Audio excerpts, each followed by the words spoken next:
Mwami Kyagulanyi buli gyagenda agabatiikinga ambuleera kitegeeza tagambangako batiikinga ababaka baffe ate naye enjogera yembi nnyo tereeta unity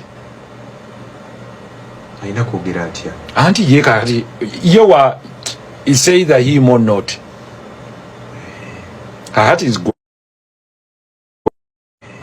her heart is good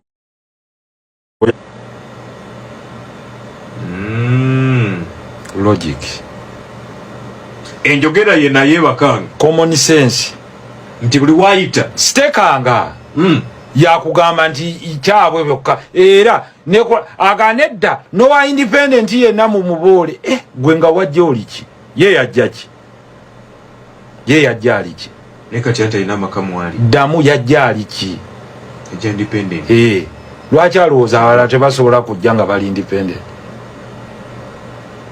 kitegeeza Babesigye banenya babwere kubanga waliwo kanti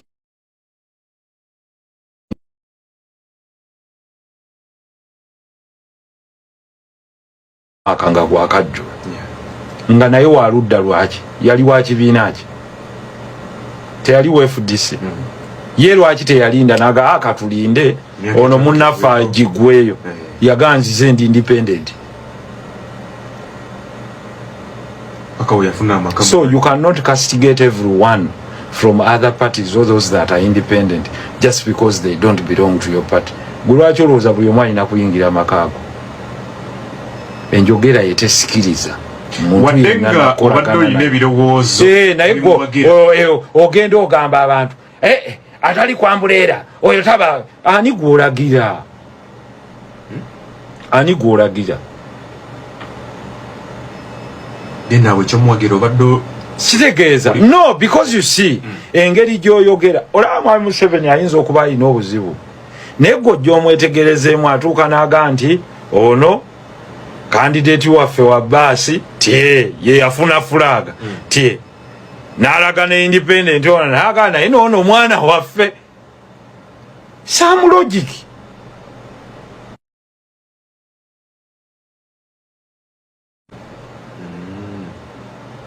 So osobola okusituka n'oga nti ono gwe mulaba nti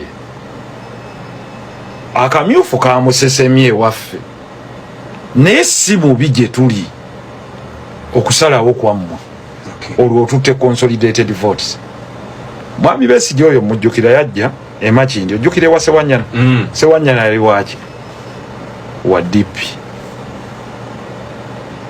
ne baamulya nnyama Besigye najja n'asituka n'aga nti atuyinawo bakandidate wano ne kannyimirize n'abantu abali ku ludda oluvuganya abalala n'aga ono FDC naye n'alanise Sewanyana musajja wa bwino naye wa ludda olukola ki leero bamukubye ettale anti ngezaako okulaga nti laba level of maturity ya Besigye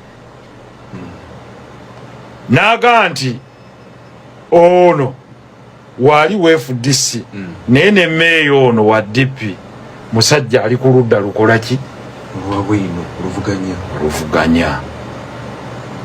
That is a leader who wants consensus. Ono yakola atya? Ono yagamba abasigadde kalasi mukube bakube mubatugumbule kakati ate bwadde eno ng'agamba abaana ba Buganda mubadde ki lwaki mwenna temunneegattako ate nga gwogamba bo baffe gwobeewo emitwe. Ampuliriza akadde katambudde njagala okuba nti tuwumbawumba ensonga tutale honorable kampeni nga bwe zitambula mpango ebyokwerinda ku mulundi guno byawukanyeemu okusinziira ku bibadde bibeerawo tunakulaba nnyo okusikamugwa wakati w'abanoonya kalulu ate message eriwa what message have you had nze natuulanga wano ne ganti ku education tuyimiridde wano ne wano ku gundi tuyimiridde gw'owulira campaign message ki esobola okumuvinga omuntu n'aga nti ffe ku nsonga y'omusolo uyahiya ku nsonga ya kino uyahiya ku nsonga ya kino uyahiya tewali message zero.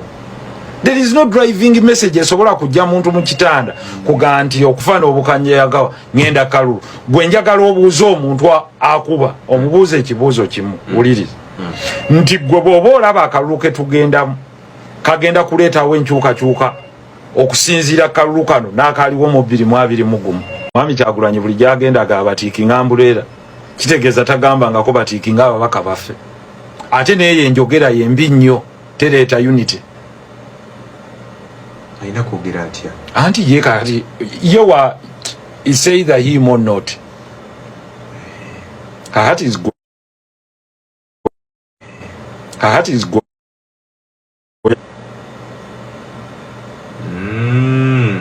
Logic. Enjogera ye naye bakanga. Common sense. Nti buli wayita stekanga. Yakugamba nti ikyabwe byokka era aganedda nowa independent yenna mu mubole gwe nga wajja oliki ye yajja ki ye yajja aliki ne kati ate ina makamu ali damu yajja aliki ejja independent lwaki alowooza abala tebasobola kujja nga bali independent kitegeeza Babesigye banenya babwereere kubanga waliwo kanti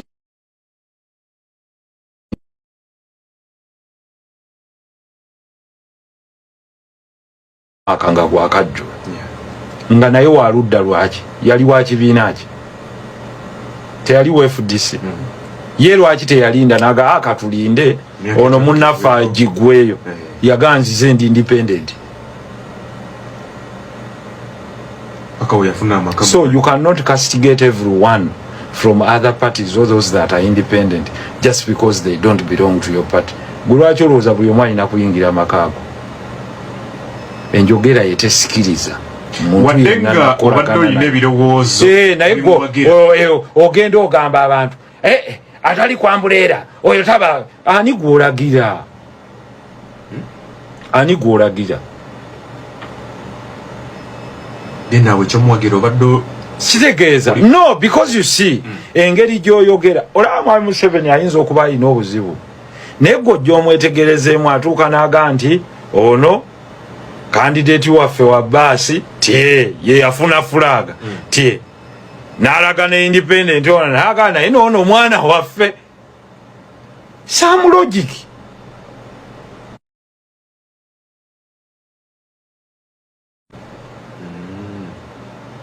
So osobola okusituka n'oga nti ono tie gwe mulaba nti akamyufu kamusesemye waffe naye si mubi gye tuli okusalawo kwammwe olwo otutte consolidated votes.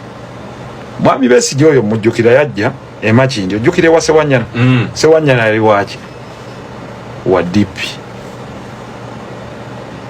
ne baamulya nnyama Besigye najja n'asituka n'aga nti atulinawo bakandidate wano te ne kannyimirize n'abantu abali ku ludda oluvuganya abalala n'aga ono FDC naye n'Alani Sewanyana musajja wa bwino naye wa ludda olukola ki leero bamukubye ettale anti ngezaako okulaga nti laba level of maturity ya Besigye